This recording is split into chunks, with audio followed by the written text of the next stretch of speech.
Welcome back into another edition of the Windy City Breeze, the Morning Breeze edition. Good morning.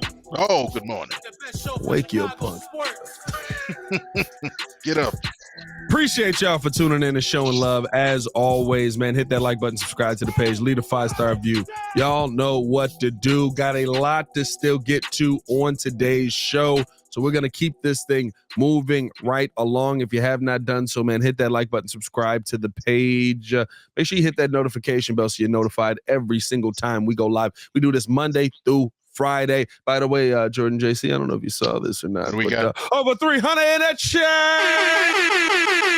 300.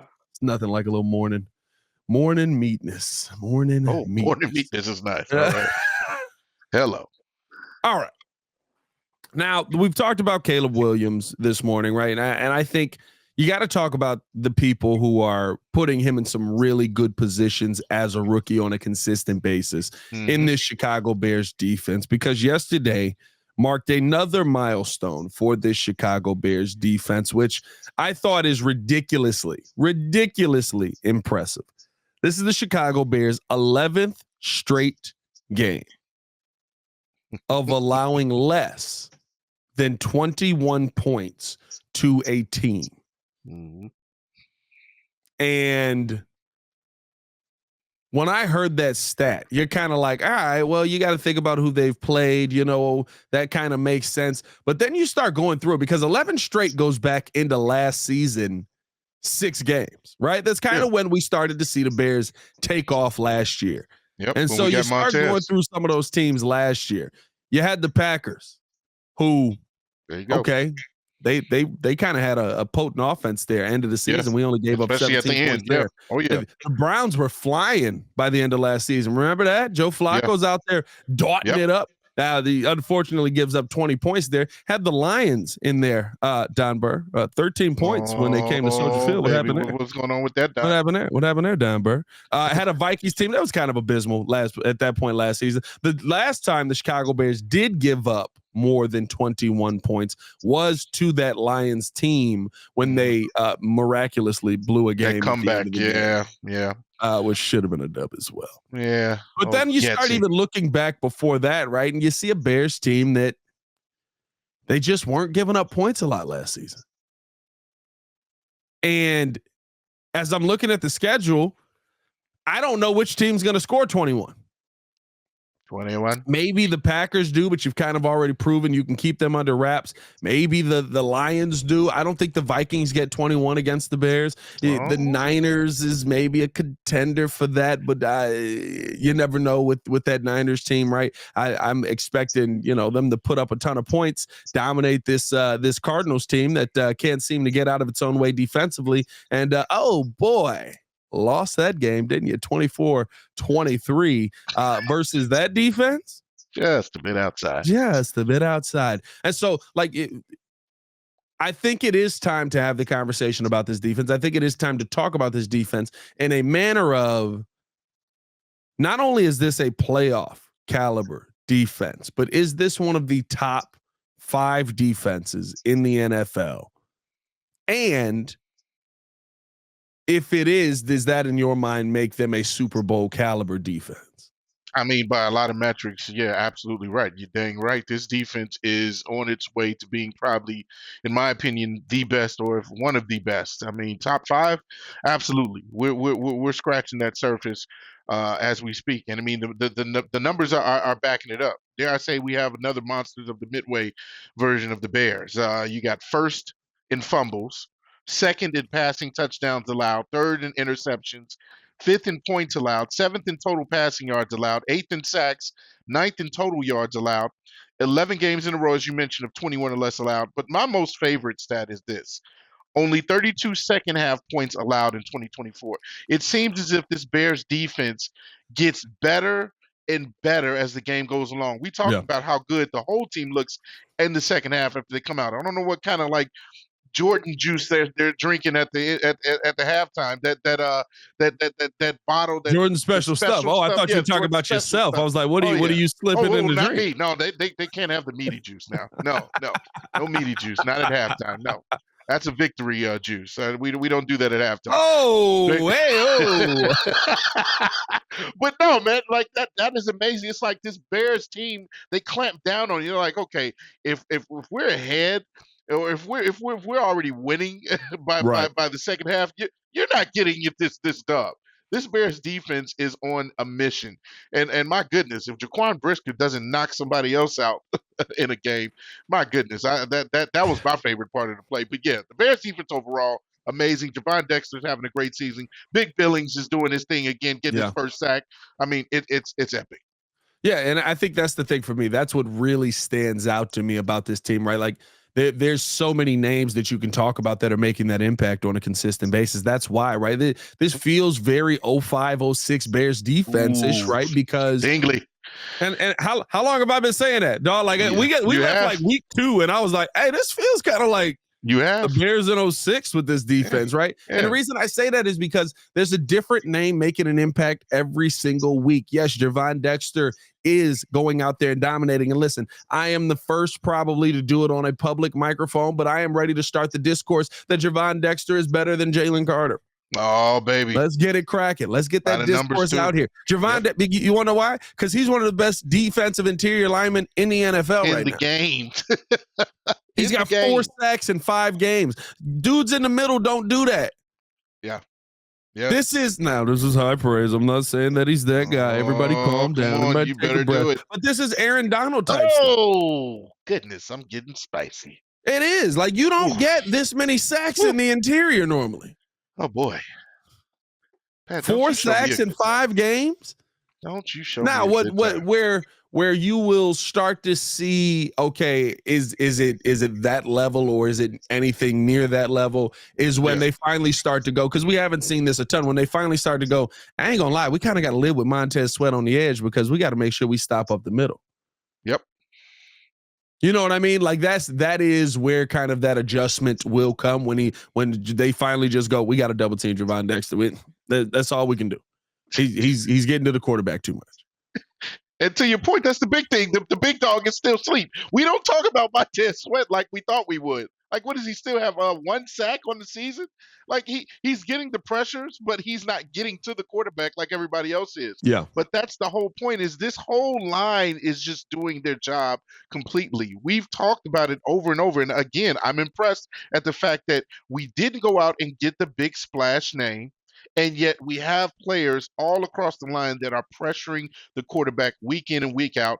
You're getting the guy that's most important, the 3-tech, that's having an all-out season, all-career season so far in Javon Dexter, and Billings is doing his thing as well. Yeah. And so when you have that interior pressure, people like Montez, okay, even if he's not getting to the quarterback, somebody else is. And that's why this Bears defense is vaunted. And I'm not gonna lie to you, right? When I come in here and we're a little chesty with Don Burns, stuff like that, or we're a little, I mean, when we got our little petty back and forth with other fans from other teams, the confidence and the cockiness in my mind comes from, what's the team out here that has an offense that can destroy this defense? Mm-hmm. What's the team out now? You may get a day. Yeah. You may get a day. Yeah. You may have a day versus this defense. But I don't really expect it. I don't know too many people that I think will have a day versus the Chicago Bears defense. And it's because of the amount of names that can make an impact. You talk about, we've talked about Jaquan already this season. Jalen Johnson basically is living in silence over there. They're not attacking his side really much at all. He's just like, I'm out here. He's meditating. Making a heck of a lot of money to stand over here. And then when they do attack his side, he's got some nice pass breakups. I love when they throw screens to his side. Jalen Johnson may be one of the best in the NFL at getting around the blocker on a screen and making sure that screen gets wrapped up behind the line of scrimmage. He's done that so much this season. I feel like there are so many different names that we could go to. Kyler Gordon with the sack last week. Jaquan Brisker knocking dudes out, right? By the way, dude knocked himself out. He did. He went in for the hit. He went in. You gotta, I mean, like, don't dip your head and try to create helmet-to-helmet contact and expect somebody not gonna get knocked out. And guess what? Quan, one of them dudes that he's football to death. He gives 0. You know what I mean? He gives 0. Quan is one of them dudes. Quan, if they would let Quan be Ryan Clark, he would. Ooh, good call. If they would let him hit like Ryan Clark, he absolutely would. Jamal Adams. Yeah. He is trying to kill you. Yeah.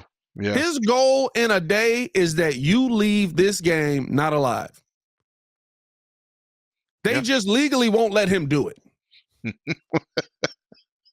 They literally, like, he likes his money. That's really what it comes down to. They legally won't let him do it. What's his name? Trimble? Keep your head up, my boy. Trimble got troubled by Keep your Brisket. head up, brother. I love that. I like that. You know what I mean? Like, keep your head up, brother. But I mean, like, again, we talk about how many different names are on this defense, how many different names are making an impact. Dog, we saw something in this game that we haven't seen out of this Bears team in. Gee, I can't even remember the last time I saw it, bro. We saw an offense that was afraid. I don't know if you saw this, right, but or if you peeped this, but I mentioned it during the live call. When they get down into that red zone, trying to keep the ball moving, trying to keep things going in the right direction. I'm trying to remember what the Panthers' backup tight end name is. But Andy Dalton throws him, a strike, hits him in the hands and everything. He made a business decision because Tremaine Edmonds was coming. And was that Jatavion Sanders? Jatavion Sanders. Yeah. He was coming. And he was about to lay that boy out. And you just saw that football bounce off them hands. He said, I got to put the ball, put these hands out here just to make sure it look good. You got to make it look good. Oh, I dropped it. Oh, no. Man. Oh. And I love the fact that you got the little wrap up, right? Because those wrap up moments are my favorite when it's like the play don't happen, but I still wrap you up. She's like, you know, you was about to die, right? You better get comfortable down there. Real comfortable. There's an identity that we're seeing in this Bears team now that is beginning to put fear into other teams. I love it. Don't come up that on middle. The defensive end. Yep. And I have to give Matt Eberflus credit for building the identity of this defense and giving them the teeth that they now currently have, because their confidence is through the roof, and he is now allowing them to gamble. He's now allowing them, hey, you see something, you attack it. Yeah. I think in this game, we're seeing now more trust. Of course, you're still sticking to your fundamentals and stuff like that, but you're seeing more trust every single week that I expect y'all to go out there and make the right play. So go make the right play. Whatever that play is that you see, if you see something that you feel is going to put you in a position where we're going to be advantageous on this, if you feel like you can break on a ball and come away with an interception, right? We see the interception from Kevin Byard later on in that second half, right? Yeah. After got a little cooked in that first half, and on a couple of plays. That second half breaks on the ball, comes away with the interception. Great takeaway. Like, dog, that's top 5 level defense type stuff. That's championship level defense type stuff. And why aren't they listed top 5 right now? Why aren't they one of those top 5 defenses? Well, they've had to go back out there in a lot of tough situations because the offense wasn't up to par yet. Now that we're seeing this offense start to get a little bit more up to par, bring the dogs out. Bring the dogs out, baby. I'm excited, dog. I'm tingly by this defense. You know what else has me tingly? We got over 400 in that shit. I'm gonna change it up. Oh, love it, love it. You love to see it, man. But here's one of the things that I want to mention, based off of what you even said when it came to, you have so many different players on this defense that you can mention. I want to give an honorable mention to a guy who I feel like he's a year away from breaking out and probably having his season. You know, you talk about Tariq Stevenson coming into his own. Obviously, Jalen Johnson's already a household name. Jaquan Brisker has done his thing for a couple of years now. Kyler Gordon, every single time you bring this man in on a blitz, that man is slithering through that offensive line and getting to the quarterback. It's like every time you see him come up, he's like, oh, yeah, he's about to go right in that little seam, that little crack. He can get through there and get to the quarterback and pressure him. I love Kyler Gordon's attitude, his tenacity, his aggressiveness. I feel like Kyler Gordon's another name, and that's what you're talking about. You have an entire team of players, whether it's one person one week, another person another week. Like there's just so many players on this team, on this defense, that can make an impact at any second. Here and again, right? Like you have to take it with a grain of salt because of the level of competition that you played on Sunday. But who didn't make an impact? Man. Like who didn't make an impact? Yeah.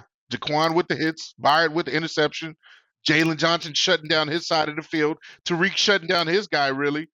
Billings with the sack, Javon with the 2 sacks, really, half sacks. Now, what I will say, pressure. what I will say that maybe does change the game for you a lot, and I do believe this is Xavier Legette going out pretty much immediately with that shoulder injury. Yeah, he had a bad that was shoulder. one. Yeah. Even on that first catch, you kind of saw that Reek might have been in for a little bit of a long game with that one. I think that messed up the Panthers tremendously. You think that would have been the matchup they would have tried to exploit? Yeah, 6'3", a lot of body there. Tyreek with them big body receivers. He struggled a little bit. He struggles a little bit with the big body receivers. So I think that when I saw that pass come through, and I'm talking about it was literally just, I'm stronger than you, man. You already know what it is, buddy. Here we go over the middle. Bow. Here we go. He had like, what was it, a 9-yard reception? I was like, yeah. Yep, there it is. And then he got up that mud with a little low. You know what I mean? I've been there. When you look at your shoulder and it's down here. And it's down there doing the shoulder lean. It's not a fun day. Yeah.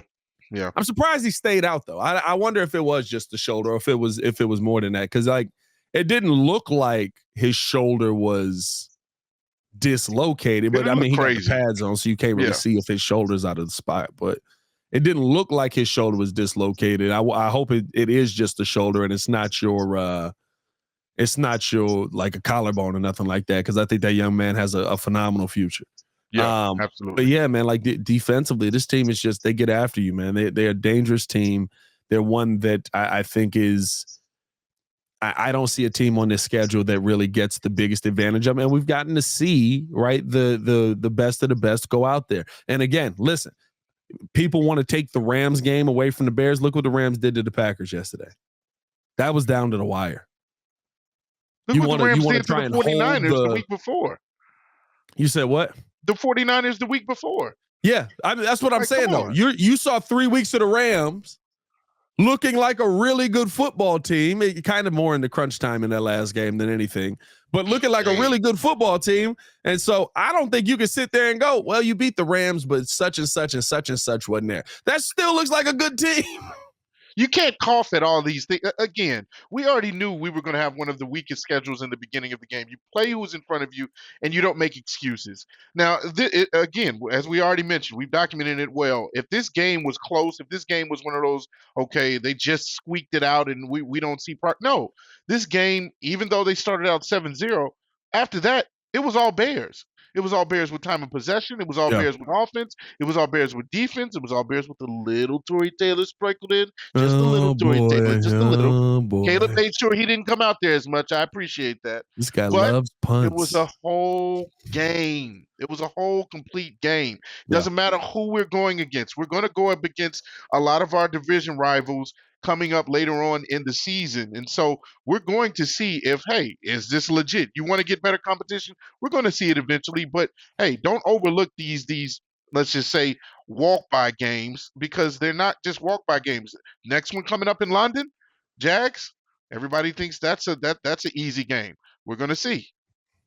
Yeah, no, I don't think that's an easy game at all. I think this is going to be a tough one. I think it's going to be a really close game. I think we're going to be in a nail biter against the Jaguars, but I do think the Bears will pull out a win, but we'll talk about that later on in the week. Yeah. Let's keep this thing moving along, man. Appreciate y'all for tuning in and showing love. Let us know your thoughts on this Bears defense. Where do you think they're going to rank as the season goes through? Is this a Super Bowl caliber defense? We love to hear the feedback from you guys as well. Let's finish it out with this, Jordan JC, because